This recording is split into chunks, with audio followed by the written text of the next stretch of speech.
quarta e domingo nós falamos no livro de Efésios. O livro de Efésios é tão bom, porque se você continuar lendo, desde o início ao final, você vai ver a postura de cada um de nós, o chamado de Deus, a forma, devemos supor. É você, sou eu, somos nós. E agora eu entrei no livro de Hebreus, estou lendo o livro de Hebreus e separando, mastigando algumas coisas e trazendo, não que eu mastigo para vocês, mas trazer o que eu estou comendo também, para vocês comerem junto comigo, um ponto de vista. É um ponto de vista, porque, sabe, irmão, eu não sei, esse é o nosso tema do foco desta manhã, eu não sei o que. A gente vive numa sociedade em que nós ouvimos muita coisa, né? Como nós ouvimos história, não é verdade? Muita história. Nós ouvimos muita história. E infelizmente, tem história que nos envolve ou que a gente se envolve. Né? Existe uma profissão no Brasil chamada, que eles chamam de contador de história. Quando a gente ia para a escola, no meu tempo de garoto, tinha a professora de história. E ela não apenas ensinava a história, ela contava a história dos personagens. Né? Aquela época de Xandre Grande, de Pedro Alves Cabral. Toda vez que ela vinha contar uma matéria, ela vinha ensinar uma matéria, ela contava a história da matéria. E era interessante. E ela disse que todo professor de história é um contador de história. Ou seja, ele conhece a história a fundo e ele vai contando a história. E era muito mais fácil a gente entender a história sendo contada do que sendo ensinada. Porque quando você só ensina, você vai no tópicos, fala com. Mas quando você conhece a história e começa a contar os pormenores da história, ela vai se tornando, nós vamos entrando na história. Tá? A gente viaja junto com o autor, com o contador, o professor que inseriu. Então, bom é isso, que a Bíblia, se você ler a Bíblia apenas como um tópico, e passando de passagem, é como ler uma reportagem, os highlights que eles chamam no jornal ou na internet, aquilo que está em evidência, em destaque, você não conhece muito bem a história. Mas quando você começa a ler as passagens do que estão analisando, abrir lá, ler mais, se aprofundar, você vai entender. Eu estava lendo, essa semana toda eu estou lendo sobre aí eu esqueci de novo. Sobre a rachadura do San Andreas, na Califórnia. Tá? A Califórnia tem uma abertura debaixo da terra. Tem um nome, né? Isso aqui é San Andreas. É San Andreas. Tem uma abertura no chão. Né? Nós falamos aqui domingo passado sobre isso que foi. E eles estão intensamente avisando que ela vai realmente rachar. Então, muita gente está prestes a qualquer momento estar envolvida numa calamidade monstruosa na América que vai acabar com um trecho de terra ali na Califórnia. Né?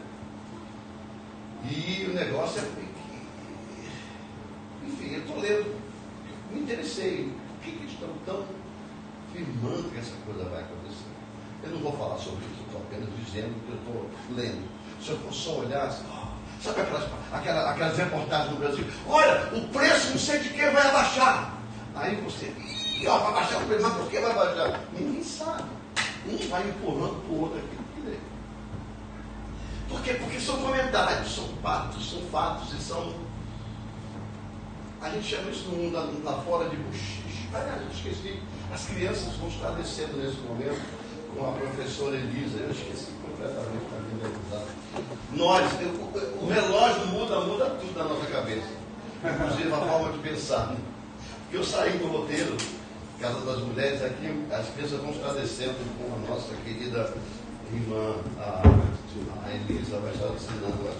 Só me avisa se no final vai fazer alguma atividade, tá, Elisa?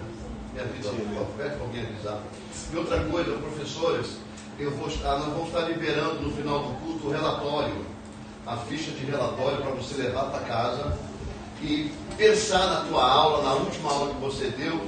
Aí vem alguns quesitos que você precisa preencher, na sua opinião, os andamentos da. Eu vou ter. Está aqui. eu vou já entrar na mensagem, mas eu preciso fazer isso porque eu esqueço muito. E no final, as pessoas chegam um pouquinho mais tarde e eu não consigo alcançá-las no início, e depois eu esqueço de pedir a alguém que possa falar com elas. Olha, o relatório ele é constituído de 4 tópicos. Tá? O primeiro tópico é participação dos alunos, deficiência de aprendizado, desenvolvimento dos alunos e sugestão para melhora, incluindo você na sugestão. Porque às vezes a gente tem ideia, mas que os outros façam, né? Aí dar ideia para os outros fazerem não é bom dar ideia quando a gente faz, está junto. Por quê? Porque você conhece a ideia. Né? Melhor você ter ideia, você conhece. Então esses tópicos no final eu vou estar passando para você, professora, para você levar para casa, pensar na sua última aula e trazer de novo, porque a gente quer crescer junto com vocês, junto com seus filhos, sabe o que é melhor para eles. Então esses fatos, eles são muito comentados. A gente ouve muita coisa. Eu escuto histórias aqui demais de pessoas.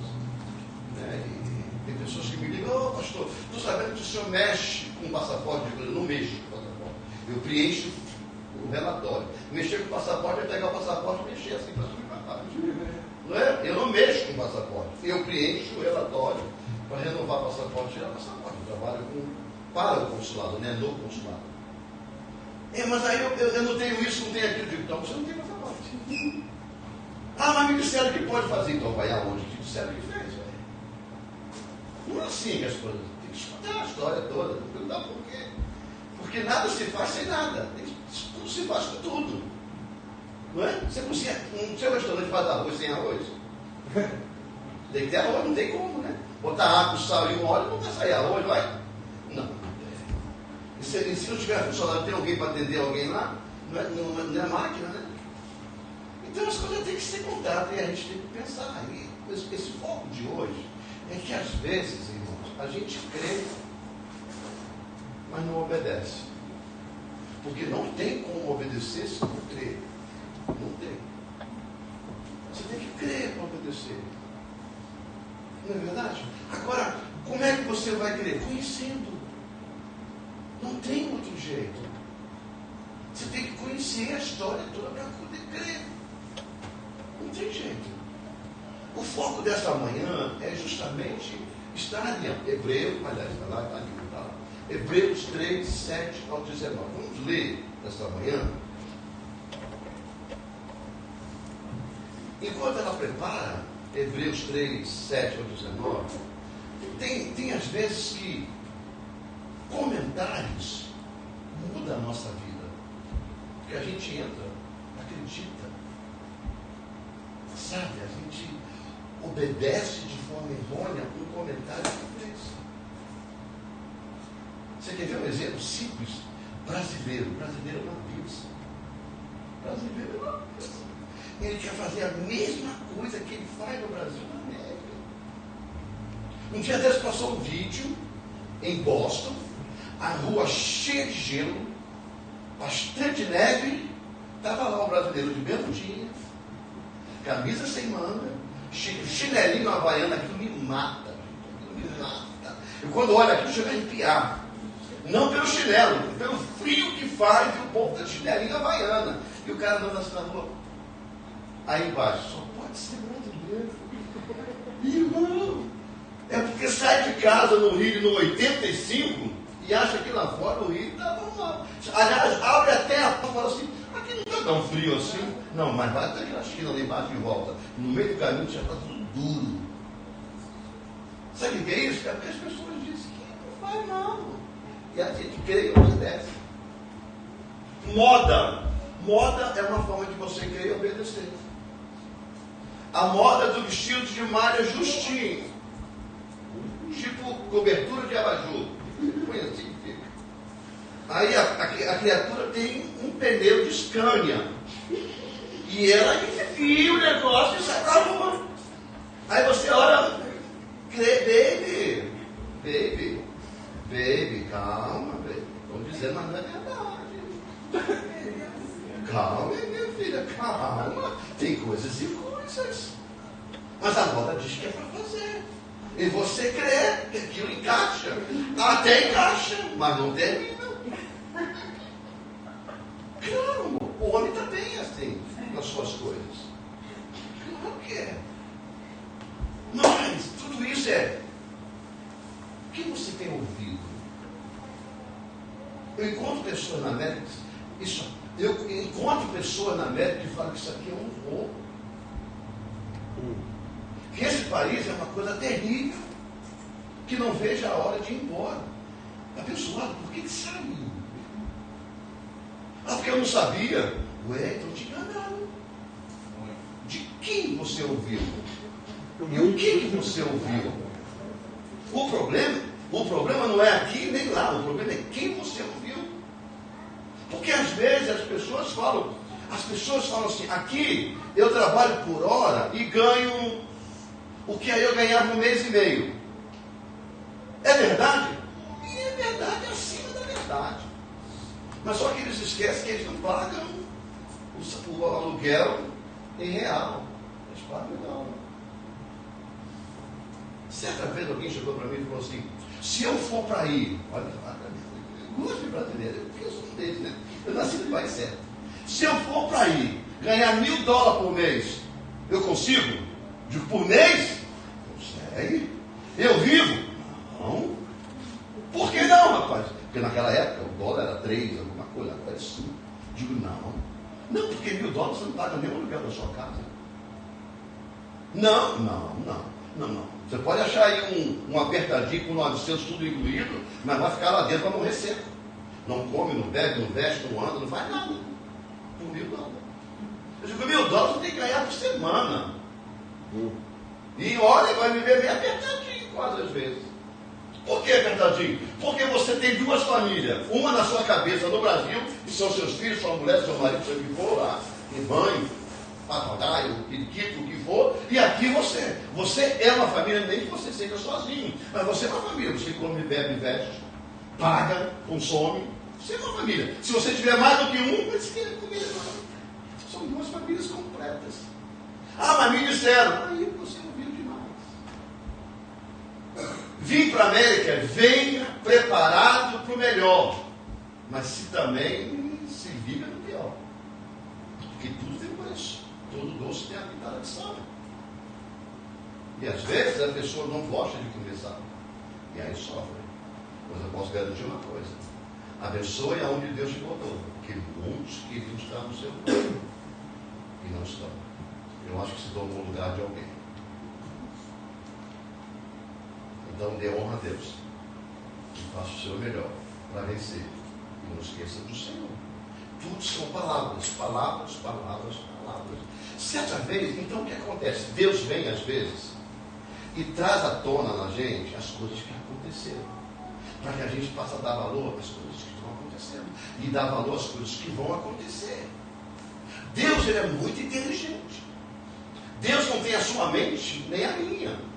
A mente de Deus não dá nem para pensar como seja, mas ela é multifuncional. E só para ele dizer que ele conhece o que está para vir na sua boca, ele já conhece todas as coisas. Então, não dá para imaginar a mente de Deus. Então, quando chega nessa passagem aqui aos Hebreus, no capítulo 3, a gente vai encontrar algumas coisas de Deus chamando a atenção do povo daquela época e vai chamar a nossa dessa manhã. Vai chamar a nossa dessa manhã. É bom a gente relatar, irmãos. É por isso que eu disse sempre para você, olha, você fez tudo, como você orou a Deus para estar aqui. Como você, Deus me ajuda a chegar lá. Naquele momento da travessia, no momento do aeroporto, ou na paraquedas, ou no esgoto, aonde você entrou, chegou uma hora que você parou, Senhor, me ajuda, porque eu vou conseguir chegar lá. Então você trouxe Deus para dentro dessa história. Ou se Deus te chamou, Deus já envolveu você no plano dele para chegar até aqui. Agora, só que Deus chama a atenção é que não se esqueça que foi eu que te chamei. Não se esqueça que foi o meu plano para te colocar aqui. Não se esqueça do que eu tive que montar para poder trazer você aqui. Não se esqueça quantas pessoas eu levantei para te ajudar. Você não veio por forças próprias. Eu levantei pessoas que estenderam a tua mão. Abençoei pessoas para te abençoar. Então foi todo um processo. Cuidado com o que você está ouvindo. Sabe, irmão, é um foco para a gente parar para pensar um pouco na nossa vida. Vamos lá.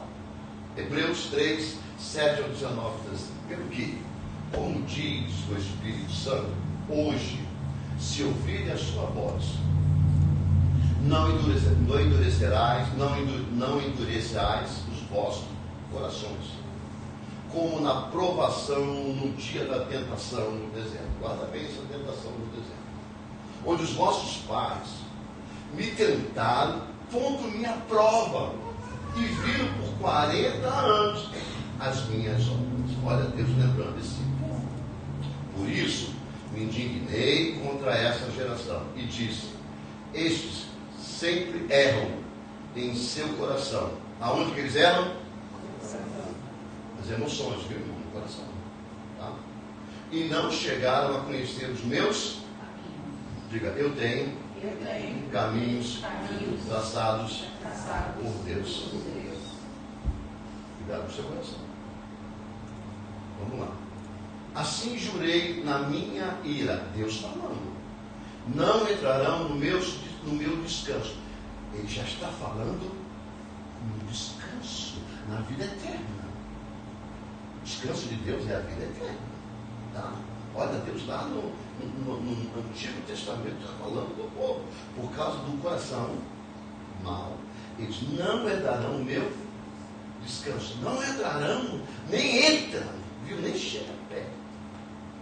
Cuidado. Vede, irmãos, que nunca se encha em qualquer, que nunca se ache em qualquer de vós um perverso coração. Em algumas versões está um coração mau, tá? Esse mal aí é um mal, não sei se alguns está com L, ou com o meu estava com L, tá? Tem diferença de um para o outro.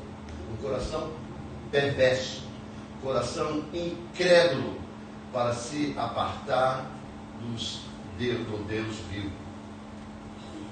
Antes, exortai-vos uns aos outros, todos os dias, durante o tempo que se chama hoje, para que nenhum de vós se endureça pelo engano do pecado.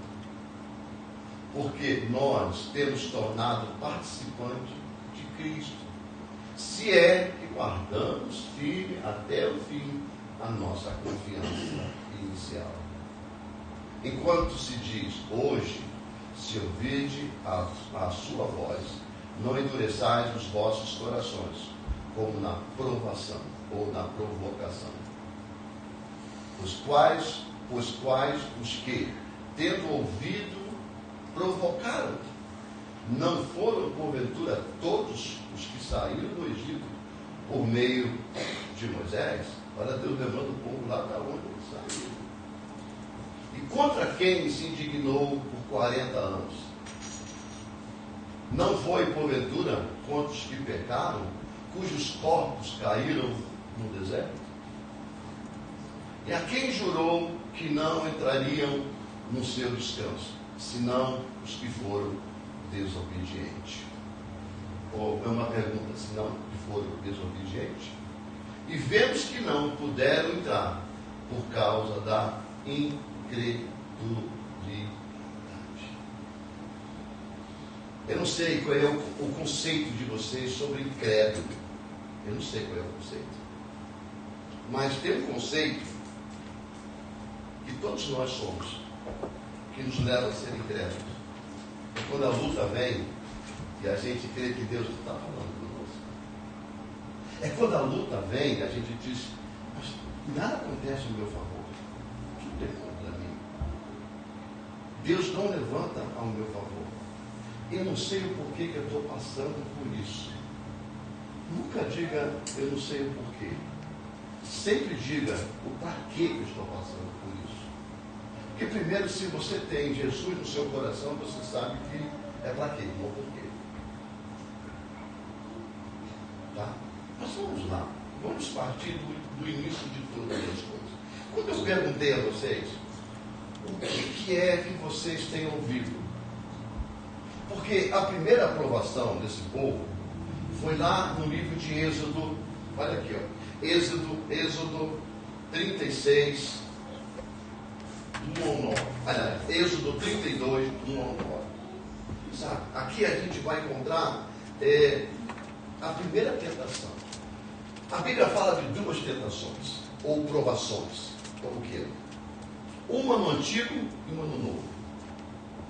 Eu já vou fazer um resumo para você dessas duas. No Antigo Testamento, por buchiche, formação de opinião, viu? Formação de opinião. O povo foi levado e aí foi envolvido por parte de finanças, pelo mundo. Primeiro, ouvido. Depois, usar as suas próprias heranças para fazer um ídolo. A segunda é Jesus, lá no deserto, passando por tentação ou provação com o diabo. E ali foi dado para Jesus o quê? Promessa de riqueza, poder e soberba. Lembra dessas duas? Lembra? E nessas duas coisas, o Senhor venceu, o Senhor trouxe presente a palavra de Deus. É por isso que eu digo, irmão, crescer na palavra de Deus é a melhor coisa que tem. Sabe? Viva no anonimato. Viva sem título, viva sem nome, viva sem lugar na igreja assim. Isso aqui, senta na última cadeira. Não dê, isso é coisa humana. Agora viva na evidência do poder de Deus, que é a palavra de Deus. A palavra de Deus torna você grande em todas as coisas. Eu estava escutando hoje aqui o Ademilson dizer assim, como ele sempre conta a história de pessoas, porque ele tem contato com muitas pessoas, ele fala, cabelo. São todos os dias. Né? As pessoas ou procuram, ou então indicam ele, ou o próprio padrão dá para ele. E essa história que ele conta aqui ao longo do tempo é de, às vezes, confronto, às vezes conselho, e às vezes situações que não valem nem a pena entrar em questão, porque ele sabe que as pessoas jogam conversa fora. Mas vamos tomar a última, né? Em que ele diz que as pessoas, por que você está calado? Se está calado, ou porque ele fala muito, ou porque todas as vezes que ele fala, ele apresenta sempre o mesmo tema. Nós que temos a convicção em Cristo Jesus, sabe por quê? Todo líder, eu não vou dizer os pastores, porque o pastor já tem uma carga, o pastor já tem uma cangalha no ombro dele de levar crítica. Nós levamos muita crítica. Nós somos ladrões, somos enganadores, somos falsos, somos políticos, somos tudo. O mundo não vê em nós coisas boas, só quem é de Deus que vê. Mas o mundo vê em nós em crítica. Vai dar dinheiro para o pastor, vai dar dinheiro para a igreja. E um monte de... Essas pessoas tinham que andar com muito papel higiênico no pescoço, na minha opinião. Porque elas só falam coisas que deve cheirar mal o que elas falam. Sabe? E delas talvez, não sei se elas vão dar conta no dia do juízo, porque elas ainda não têm definição do que é a salvação em Cristo Jesus. Mas se tiver, elas darão conta diante de Deus sobre toda a palavra que elas estão pensando. Agora, se elas não têm consciência, aliás, irmão, hoje em dia, eu acho que dentro dessa cidade grande, todo mundo, até que não aceitou Jesus, tem consciência que Jesus Cristo é o Salvador. Porque música fala, decalque atrás do carro fala, panfleto fala, artista fala, jogador de futebol fala. Então ninguém hoje em dia é tão ignorante como foi no passado. Não é verdade? Não é. Mas a gente fala muito de Deus. Então, como ele deve falar muito tempo do trabalho sobre Deus. E quando ele se calou, o povo sente falta. Sente falta, aquilo que sente falta. Acredito que é por essa parte que ele está tentando dizer essa manhã. Sente falta. Porque nós não somos aqueles que compartilhamos com o mundo o que o mundo fala. O mundo fala muita coisa, muito palavrão, muita bobagem, e a gente não. Você pode até ouvir, você pode até escutar, mas não sai da nossa boca os mesmos termos. Por quê? Porque nós não devemos ser assim. Devemos mostrar a diferença. Nós não podemos se envolver com o mundo. A gente pode envolver o mundo na salvação de Cristo, mas não se envolver com o mundo para se perder. Nós temos que ir lá para ganhar, não ir lá para se perder. Quando a gente olha para esse contexto, a gente vai voltar à palavra de Deus nessa manhã, é que lá na primeira tentação, no Êxodo 32, pode falar para mim, Êxodo 32, do 1 ao 9, alguém pode ler para mim um pouquinho? Uma voz bem alta para que todo mundo possa ouvir? Eu vou me afastar. Alguém pode ler para mim? Só para ele poder poupar um pouquinho a minha voz. Mas o povo, vendo que Moisés tardava em descer do monte, acercou-se de Arão e lhe disse: levanta-te, faze-nos um Deus e vai diante de nós. Porque quanto a esse Moisés, o homem que nos tirou da terra do Egito, não sabemos o que lhe aconteceu. E Arão lhe disse: tirai os pendentes de ouro que estão nas orelhas de vossas mulheres, de vossos filhos e de vossas filhas, e trazei-os. E então todo o povo, tirando os pendentes de ouro que estavam nas suas orelhas, o trouxe a Arão. Ele os recebeu de suas mãos, e com um burril deu forma ao outro, e dele fez um bezerro de fundição. Então eles exclamaram: eis aqui, ó Israel, o teu Deus, que te tirou da terra do Egito. E Arão, vendo isto, edificou um altar diante do bezerro, e fazendo uma proclamação, disse: amanhã haverá festa ao Senhor. No dia seguinte, levantaram-se cedo, ofereceram holocausto e trouxeram ofertas pacíficas. E o povo sentou-se a comer e a beber. Depois levantou-se para voltar. Então disse o Senhor a Moisés: vai, desce, porque o teu povo que fizeste subir da terra do Egito se corrompeu. Depressa se desviou do caminho que eu lhe ordenei. E eles fizeram para si um bezerro de fundição e adoraram. E lhe ofereceram sacrifícios e disseram: eis aqui, ó Israel, teu Deus, que te tirou da terra do Egito. Disse mais o Senhor a Moisés: tenho observado esse povo, e eis que é povo de dura serviço. Essa foi a primeira tentação. O que foi isso? Vamos entrar nessa história. O que gerou esse desconforto perante o povo de Deus? Ó, o que você está dizendo?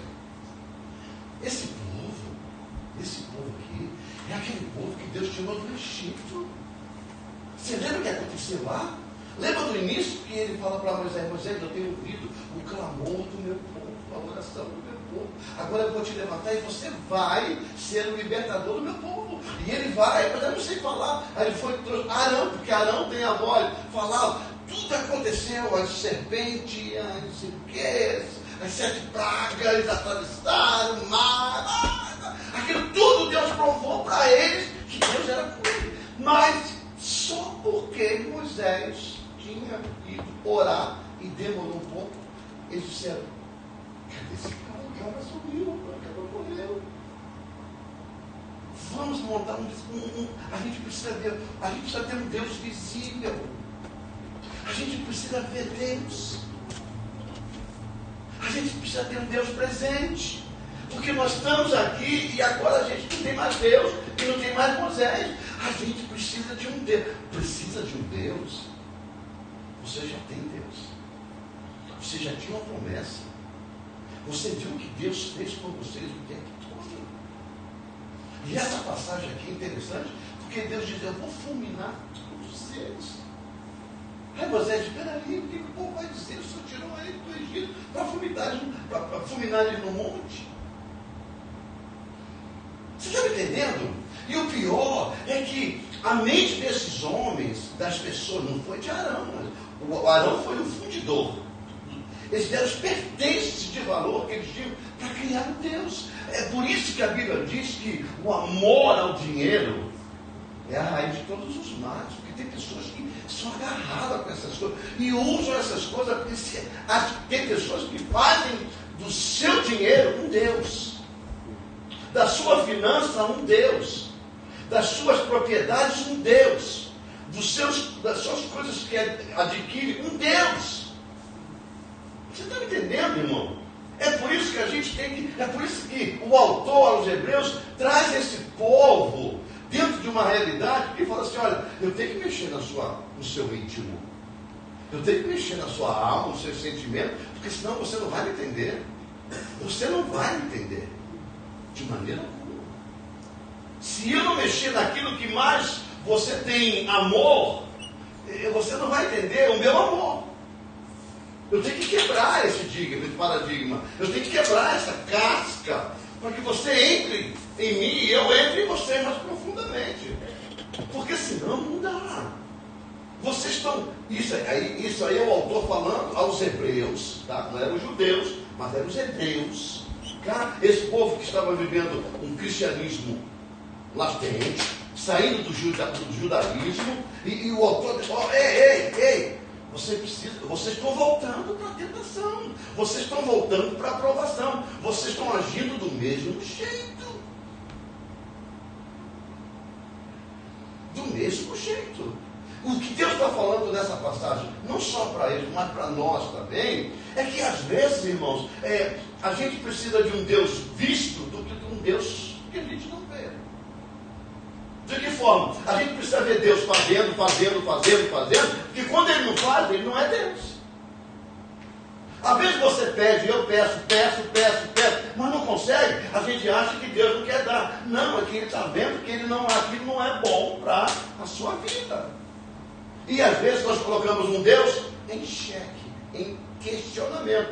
A gente não crê que Deus é capaz de fazer, porque já fez muitas coisas, e aí a gente não obedece. Você sabe qual é o grande mal das pessoas não estarem na casa de Deus? Abandonar a casa de Deus? É porque elas perderam a crença em Deus. Elas dizem que não. É igual ao alcoólatra anônimo. O alcoólatra anônimo, a pessoa que, aliás, o alcoólatra, o que bebe, ele nunca acha que está com cheiro de bebida. Ele nunca acha que ele está bêbado. Ele está caindo.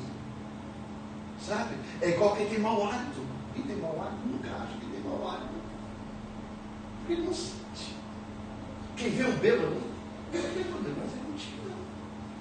É por isso que o lema do alcoólatra anônimo é: nunca beba a primeira. Nunca tome a primeira, porque senão você vai para o direto. Porque não ouve, não acha que estão, e eles estão aí fora perdidos. Estou em Deus. A pior frase que tem é que eles dizem, alguns dizem, que eles não precisam de igreja. Eles são a igreja. Não é assim. Não me venha colocar palavra na minha boca e escrever na Bíblia versículo que não tem, porque não precisa viver. Você é parte do corpo. Se você não estiver no corpo, você não é a igreja. Você não é a igreja. São enganos do diabo, usando textos isolados para fazer uma doutrina na cabeça daqueles que estão lá fora. Aí você vê o fruto daqueles que não estão na igreja e que se acham igreja. Olha os frutos. Aí você vai ver que não são bons frutos em muitas das suas situações. Mas aí, como não crê, não obedece. Como não crê, não obedece. A segunda tentação, vamos lá para a segunda tentação. Eu não separei o versículo, mas se você botar aí, põe para mim primeiro Marcos 16. As promessas do Senhor. No que você precisa ouvir e embarcar na sua mente aquilo que tem selado a sua vida. Porque a gente tem que ouvir a palavra do Senhor. A gente tem que ouvir, parar de ouvir mais o mundo, parar de ouvir mais as coisas que estão nos prendendo e começar a ouvir mais as coisas de Deus. Mas eu não posso ignorar a minha vida do dia a dia. Ninguém está dizendo para você ignorar. Ninguém está dizendo para você ficar em casa amanhã orando o dia todo de joelho, que no final do mês vai chegar um cheque na sua casa. Pode até chegar. Não estou duvidando de Deus, porque Deus é capaz. O cheque talvez não, mas talvez vai chegar um mantimento, alguém que pagou seu aluguel. Pode ser, pode. Mas não é via de regra. Não é via de regra. Tá? Então não dá para descansar na rede de Deus esperar a benevolência dos homens. Porque não é assim. Não é assim. Vamos lá, a gente precisa ouvir a palavra de Deus e deixar de ouvir o que o mundo diz. A gente precisa estar concretizado. Por quê? Porque ouvindo, a Bíblia diz que a fé vem pelo ouvir, e ouvir o quê? A palavra de Deus. Olha que Marcos diz: aquele que crê e for batizado será salvo, mas o que não crê será condenado. É por isso que as pessoas não entendem por que você está na igreja, por que eu estou na igreja, por que nós estamos na igreja, e nós não fazemos o que eles fazem, porque não fazem parte da igreja. Ah, então você não bebe porque a igreja diz que você não beber? Não, eu não bebo porque eu não quero. Porque toda vez, se alguém me proibir de fazer alguma coisa, eu estou proibido, eu não estou fazendo porque eu não quero. Eu estou sendo forçado a não fazer aquilo. Você está entendendo?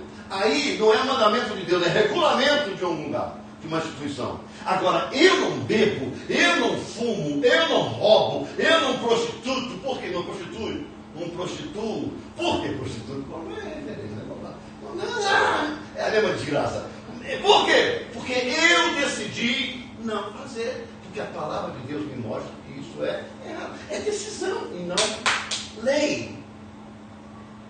Então, quando eles dizem, mas na igreja tem que deixar. Não, você não tem que deixar de fazer nada. Primeiramente, nada.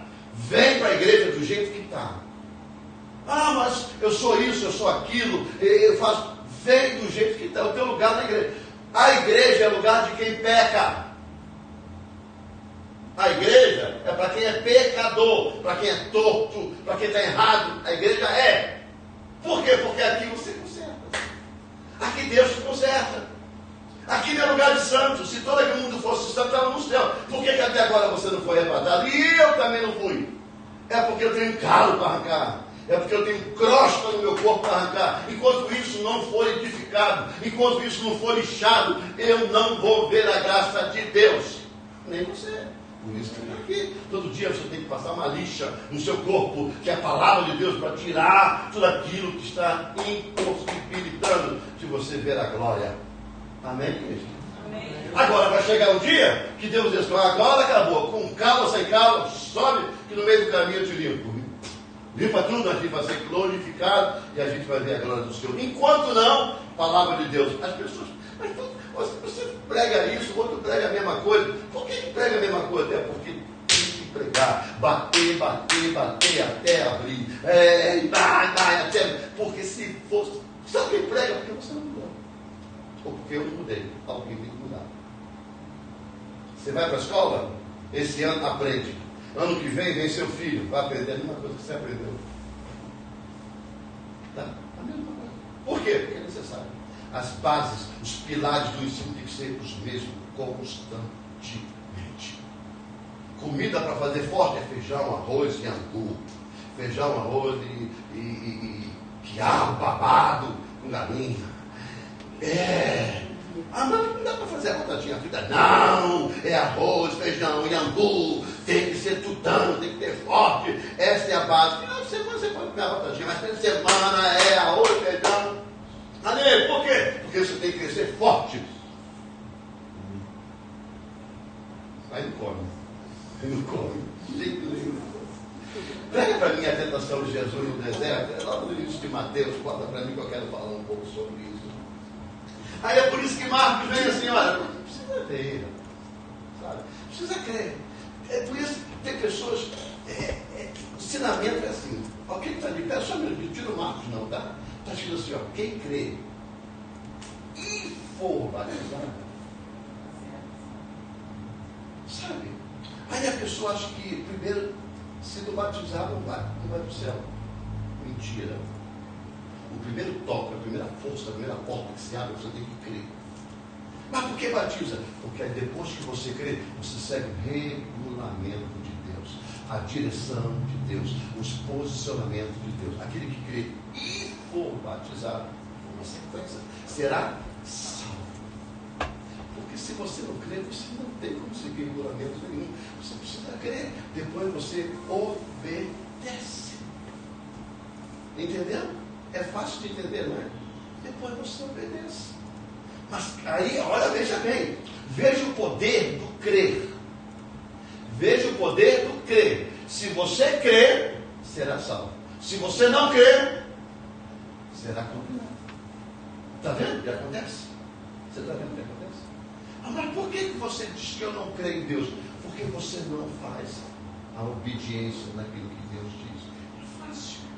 Ah, mas eu posso crer em Deus e fazer as minhas coisas. Não, você pode até crer, mas obedecer não. E aquele que não obedece, esse será condenado. Condenado ao quê? A vida eterna, irmão? Será que vai para o céu? Aquele condenado ali é no sentido alegórico a quê? A punição. Você está entendendo? É ensinamento básico, mas é básico, mas é verdade. A gente precisa crer. E quando você crê, vem cá, por que vocês que são cruzeirenses usam uma camisa azul? Por quê? Por que vocês usam uma preta e branca riscadinha? Porque azul é a cor do quê? Você podia usar uma preta e branca e ser cruzeirense. Mas é porque você crê que a cor do cruzeiro é azul. Você usa azul. É fácil assim. E aí você crê que o Cruzeiro é um time bom. Aí quando você vai para o estádio, para onde você vai? Para a torcida do Cruzeiro. E por que você acha que o Cruzeiro vai ser campeão? Porque ele é um time. Aí, é tão fácil de entender. Com Deus é a mesma coisa. Você não pode dizer que é cruzeirense e começar com a torcida do Atlético Mineiro. Aí todo mundo do Atlético está assim, ó. O cara do Cruzeiro está quase marcando o gol, o cara do Cruzeiro marca o gol, você vai perder braço, o outro vai perder tudo amanhã.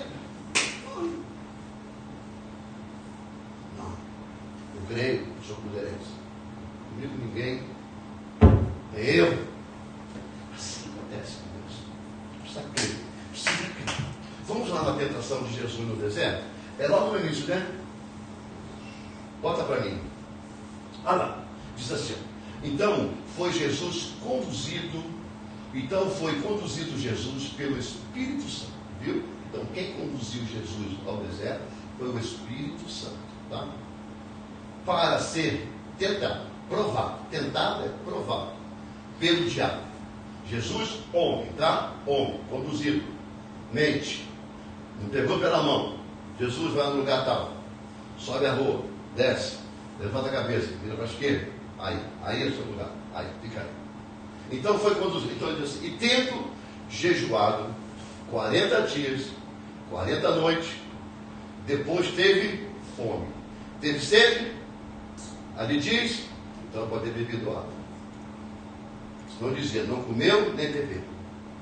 Amém, irmãos? Não vamos escrever nada, viu? Porque tem gente que escreve. Jesus não bebeu nem comeu. Mentira. Ele teve fome. Sede é outra coisa. São duas necessidades diferentes. E chegando então o tentador, o diabo, disse-lhe, se tu és o Filho de Deus, manda que estas pedras se tornem o quê? Por quê? Porque ele estava com fome. Cuidado, viu? Cuidado, porque nem tudo que você recebe ou planeja na sua vida, de tanto seu coração querer, o diabo pode colocar também, viu? E você pensar que é Deus que botou. Cuidado. Porque eu aponto para mim. Eu já disse muito bem. Eu já fiz transações na minha vida depois de casado. E não, Deus está em mim. Eu vou fazer porque eu sei que Deus é comigo. E eu me arrebentei, viu? A minha cara foi lixada naquele muro só de chapiço, assim, de cimento. Até eu aprender que a vontade primeira é de Deus, não é a nossa. Porque a gente faz negócio, chama Deus para o negócio. Em vez de ser Deus faz o negócio e bota você no negócio. Não, a gente primeiro faz, não ora. É o que aparece, é o que te dão, é o que é melhor. Olha essa oportunidade. Uma coisa, entra. Ah, Deus, eu entrei nessa oportunidade. Deus fala assim, me ajuda a conseguir. Pode já passar por isso. Me ajuda, Senhor, a conseguir isso. Aí Deus olha para a sua cara de pau, que não racha, nem a minha. Não passa um óleo peroba, não passa, não é aquele negócio que a gente passa. Não é easy off, não. O que é? Morfólio, não passa morfólio. E fala assim, você não tem vergonha na cara, não. Por que você não me perguntou antes de fazer? Irmãos, se nós, veja bem, vamos entrar aqui e analisar. Se nós somos imagem, semelhança de Deus, se nós agimos, pensamos e falamos, você acha que Deus também não pensa? Ah, Deus também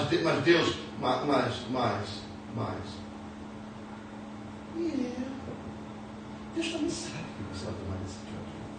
Mas por que Deus não intervém de você fazer uma meleca dessa? É porque você tem o livre-arbítrio de fazer o que você quer. O que você não pode fazer é forçar Deus te abençoar naquilo que você diz, meu. Não pode. Você cria filhos. São tão pequenininhos, porque todo mundo nasce pequeno. Cria. Daqui a pouco eles vão assim, ó. Agora sou eu que decido. Você vai dizer o quê? Estou contigo? No que você fizer, eu posso te orientar, mas eu não estou contigo. Eu posso orar por você, mas eu não estou contigo. Por quê? Porque a decisão é sua. Tem hora que o filho fala assim, eu vou fazer. Aí você fala assim, olha, eu acho que não é bom, mas eu vou fazer. Eu sei que é bom. Eu conheço. Tem uma idade deles que eles conhecem tudo, né? Sabe tudo, né? Tudo. São mais velhos do que a gente. Né? Aí, quando arrebenta, eu vou sofrer com eles? Não, eu não vou sofrer. Vou entender a situação, mas sofrer não. Só vou para lá. Resolve para lá. Você vai ter meu apoio, você vai ter meu abraço. Mas eu não vou chorar por você. Por quê? Porque você tomou uma decisão por espontânea vontade. E você avisou? Avisei. E aí? Fez assim mesmo. Então, tem um preço a cumprir. Deus é do mesmo jeito. Por quê? Porque a gente aprende na palavra do Senhor que o ato de semear é livre. É mandamento de Deus. Você semeia se você quiser. Agora, o ato de colher o que semeou, isso é lei de Deus. Tudo que tu plantar, você vai colher. Você é bem ou você não, você não. Por que você está falando isso, pastor? Eu estou falando isso porque justamente o Senhor está lembrando esse povo lá naquela passagem aos Hebreus, porque eles passaram por situações em todas as áreas de aflições, de doença, de desafio, de alcance, de sofrimento. Tudo o Senhor esteve com ele o ponto todo. Quando o Senhor deu simplesmente um estalo no meio, um pouquinho à toa, eles acharam melhor fazer um Deus de ouro. E a Bíblia diz, se você continuar lendo esse capítulo, a Bíblia diz que eles festejaram, encheram o pote, estavam todos nus. Todos nus. Tiraram a sua moral, um diante de outro, porque estavam bêbados. Você viu o Deus que eles procuraram? Mas é o quê? É a mesma tentação que isso aí oferece para Jesus agora. Aí Jesus vira para ele e fala assim, ó, nem tudo. Aí respondeu Jesus, está escrito, nem só de pão, comida, alimento, dinheiro, propriedades, o que for, nem só de pão, porque tudo isso pode gerar dinheiro. Tá? Ah, mas por que propriedade? Porque você aluga, você ganha dinheiro. Carro você pode vender, você ganha dinheiro. Tudo gera dinheiro. Isso pode gerar alimento. Nem só de pão viverá o homem, mas de toda a palavra que sai da boca de Deus. Você está vendo aí o poder de Deus? É palavra. Segunda tentação de Jesus, olha lá. Olha, o diabo vai, então o diabo o levou a uma cidade a cidade santa, e colocou sobre o pináculo do templo, e disse, se tu és o Filho de Deus, lança-te daqui abaixo, porque está escrito, aos seus anjos dará ordem ao teu respeito, e eles te susterão nas mãos, para que nunca tropecem em alguma pedra. Poder. Alguém já disse que o homem é aquilo que o seu poder diz. Quer ver, conhecer o homem, dá poder a ele. É por isso que é muito difícil uma pessoa pobre ficar rica e um dia voltar para a pobreza. Ela prefere tirar a vida, porque ela não consegue suportar o que suportava antigamente. Por causa disso, não tem um equilíbrio nas coisas. Ter, não ter, ter e não ter. Por isso que Paulo diz assim, olha, eu sei muito bem o que é ter fome, ser preso, ser açoitado. Sei o que é ter e não ter. Sabe, Paulo ensina muito bem isso. Por quê? Porque tem um equilíbrio. As tentações chegam. Aí o Senhor diz para eles assim, ó, o próprio Senhor Jesus diz assim, está escrito, não tentará o Senhor teu Deus. E a terceiro embate do diabo na tentação, no Novo Testamento com Jesus, ele diz que o diabo novamente o levou a um monte muito alto e mostrou-lhe todos os reinos e a glória deles. Sabe? Todos os reinos e a glória. E disse-lhe Jesus, tudo isso te darei. Disse o diabo, desculpa. Disse o diabo, tudo isso te darei, se prostrado me adorar. Aí Jesus vem e responde para ele. Então ordenou-lhe Jesus, vai-te, Satanás, porque está escrito, ao Senhor teu Deus adorará e só a Ele servirá. Aí quando você transforma tudo isso aqui, irmão, eu estou dentro daquela passagem lá de Hebreus, é Deus trazendo tudo isso à tona para você e para mim, porque eu já disse muito bem, essa terra aqui é uma terra muito boa, mas ela é muito ingrata. Porque quando você tem emprego, quando você tem saúde, tudo vai tranquilo. Mas quando alguém retira o teu emprego, ou quando alguma enfermidade assola o teu corpo que você não pode trabalhar, vem um peso sobre ti, sobre nós, sobre a criatura, que você fala, agora eu estou apertado. O que guardou para o futuro, vai tudo pagando as suas dívidas. Então, aqui você fica no meio da balança, 50%. Só que você tem que viver na mão do Senhor. Porque quando você vive na mão do Senhor, a haste principal da balança é a mão de Deus. Porque se a balança humanamente tender para o lado do desemprego, o Senhor vem com a provisão do outro lado. Se a balança tender para o lado da enfermidade, o Senhor vem com a provisão da cura.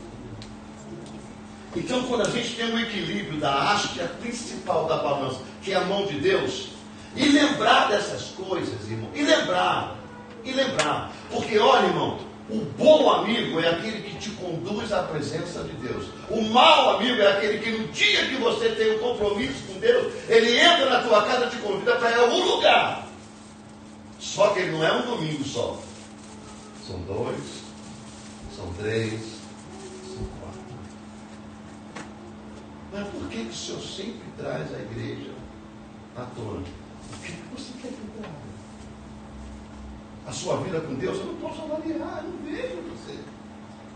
Mas eu vejo que aqui é uma parte do reino de Deus, aonde o corpo se junta, aonde a gente recebe a mensagem e aonde a gente sai daqui motivado em Cristo Jesus a vencer a próxima semana de luta. Porque o dia é mau, a gente está lutando dia a dia. É aqui que a gente vai ser confrontado com nossos pontos a entender que a gente precisa preservar a nossa mente. Se você ler todo esse capítulo 3 de Hebreus, você vai entender muito mais, porque eu não posso entrar todo. Mas Jesus está falando, antigamente, a palavra era dita através dos profetas, e nem todo mundo escutava o profeta. Os reis escutavam o profeta. Sabe, que profeta era uma figura isolada. Você não encontrava um profeta aléus aí no meio da rua, qualquer lugar. Não, ele era isolado, eles se distanciavam. Mas hoje, a palavra de Deus ela é anunciada por você e por mim. Em qualquer canto da cidade você encontra alguém pregando a palavra de Deus. Por quê? Porque a palavra de Deus, a palavra do Senhor diz que o próprio Jesus é o que anuncia a palavra do Senhor. E como nós temos o Espírito Santo de Deus em nós, somos nós os anunciadores das boas novas. Tá? Então Jesus até hoje está anunciando as boas novas. Só que está na porta. E Apocalipse 3, 21, 22 diz assim, ó. A porta. É por isso que Deus está lembrando muita gente. Muita gente. Porque tem pessoas que não querem deixar Jesus entrar na vida delas. As portas estão cerradas. Sabe? Aí lá no Apocalipse 3, 21, 22 diz assim, ó. Jesus está na porta assim, ó. Ela vai botar já daqui a pouco. 21, 22? É. Apocalipse 3, 21, 22. Não é isso? É uma partir do 20, né? Olha lá. Não, é já 35. É isso aí. Olha aí. Eis que estou à porta e bato. Escuta bem. Se alguém ouvir a minha voz, mas ele está batendo, ele está falando. Ele bate com a boca? Não, ele bate com a mão. Não. Esse bater aqui não é bater da mão. Esse é o bater do falar. Ei, abre. Ei. Você está me ouvindo? Ei, eu estou falando. Esse que estou a porta, aquele que ouvir a minha voz e abrir a porta, entrarei na sua casa e com ele cearei e ele comigo. E ele comigo. E ele diz assim, e ao que vencer, eu lhe concederei que se assente comigo no meu trono. Está entendendo? O que o autor está dizendo é o seguinte, para de ouvir as pessoas, para de ouvir essas bocas de agouro, para de ouvir essas bocas ruins, esses comentários ruins, essas manchetes ruins, e começa a ouvir de mim, que eu sou melhor, que eu tenho boas palavras para você. Não é eu não, tá? Estou falando de Deus, estou falando de Jesus. Começa a ouvir a minha palavra, começa a ouvir a minha direção, meus ensinamentos, porque eu tenho boas novas para vocês. Ao que vencer, eu tenho promessa, irmão. Ao que vencer o quê? O que vai vencer o quê? Vai vencer essas coisas do dia a dia, os embates do dia a dia, as más notícias que falam, aqueles que te empurram para fora da vida com Deus. Ao que vencer isso? Ao que vencer. Ao que vencer. Põe lá para mim de novo o 22. Ele diz assim.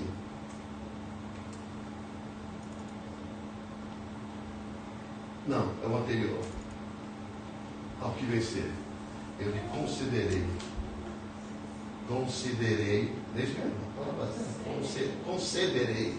que se assente comigo no meu trono. Você está ouvindo, irmão? Você está ouvindo, irmão? Vocês estão ouvindo hoje que eu estou falando para vocês?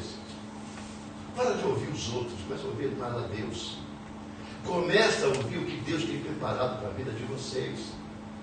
Para de fazer plano por sua conta e chamar Deus para dentro do plano. Entenda que Deus te tirou da sua terrinha para uma terra que você não sabia nada, você não sabia ler, uma terra que talvez não sabe até hoje, uma terra que você não sabe falar, talvez não sabe até hoje, uma terra que você não sabe andar, talvez você não sabe andar até hoje, mas uma coisa de Deus, Ele vai fazer você vencer. Amém. Por quê? Porque Ele vai caminhar contigo, Ele vai falar contigo, Ele vai te ajudar, porque não faz sentido. Deus não te tirou da onde você estava para ser um derrotado, para ser um acabado ou uma acabada. Deus te tirou de lá para vencer. Oh, eu vou vencer, eu vou ser o cara. Não! Você vai para o céu. Amém. Ah, mas porque no Brasil também está uma igreja. Talvez não tanto quanto você está. Mas por que o Senhor diz isso? Eu te digo isso porque lá a necessidade é quase 100%.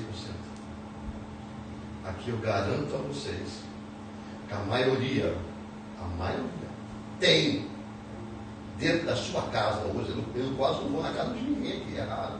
Eu vou só no lugar da necessidade. Mas coisas que tinha lá no Brasil. Ah, eu vim de uma vida boa, então por que você não veio para cá? Para falar inglês? Faz um curso lá, é muito fácil. Perca na sua família, nas suas paredes. Vem para cá para vencer, amém? Amém. E nós estamos vencendo. O que depender de nós, eu digo vencer em Cristo Jesus. Nós estamos sendo fiéis a Deus. Nós estamos servindo a Deus. Mas os meus objetivos, deixa por conta de Deus. Olha, tudo que você entrega na mão de Deus, tudo na mão de Deus, Ele cuida. Ele não dorme, Ele cuida. Viu? Lembra que esse povo passou por diversas coisas. Você passou por diversas coisas. Hoje você está aqui. E uma coisa, Deus está te dizendo: estou contigo, te ajudo, te prospero, te faço crescer. Mas a melhor coisa que eu tenho para ti é a herança do céu. Amém. Uma vida eterna. Amém, queridos? Amém. Vamos ficar de pé nesse momento. Vamos orar ao Senhor. Vamos terminar essa manhã nessa concepção.